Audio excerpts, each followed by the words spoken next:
அன்புள்ள நண்பர்களுக்கு வணக்கம். நான் உங்கள் சோழ நாட்டான். இப்போ நீங்கள் பார்த்துட்டு இருக்கிறது வந்து பார்த்திங்கன்னா, ஒரு குளத்தில் இருக்கக்கூடிய ஒரு சின்ன பாறை. அதாவது ஒரு உப்பு படிவ பாறை மாதிரி இருக்கக்கூடிய ஒரு மெலிதான ஒரு பாறை தான்.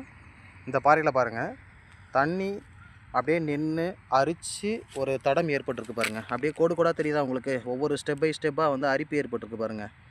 அப்போ இந்த பாறையை அரிக்கிற அளவுக்கு இந்த தண்ணி வந்து எத்தனை வருடங்களாக இந்த இடத்துல நின்று அரிச்சிருந்துருக்குன்னு பாருங்கள். ஆனால் இந்த மாதிரி இந்த அளவுக்கு, அதாவது இப்போ நீங்கள் பார்க்குறது வந்து இந்த அளவுக்கு அரிச்சு இருக்கக்கூடிய பாறை, நல்லா பாருங்கள். ஆனால் இன்றைக்கி இந்த குளத்தோட நிலைமையை பாருங்கள், எப்படி இருக்குது பாருங்கள். ஒரு சொட்டு தண்ணி இல்லை. நம்மளோட இயற்கை வளங்களெல்லாம் எங்கே போயிட்டுருக்குன்னு தெரியலை. நிலத்தடி நீர் இல்லை, எதுவுமே இல்லை.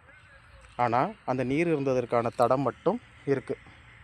இதுக்கெல்லாம் என்ன காரணம்னு பாருங்கள் நண்பர்களே.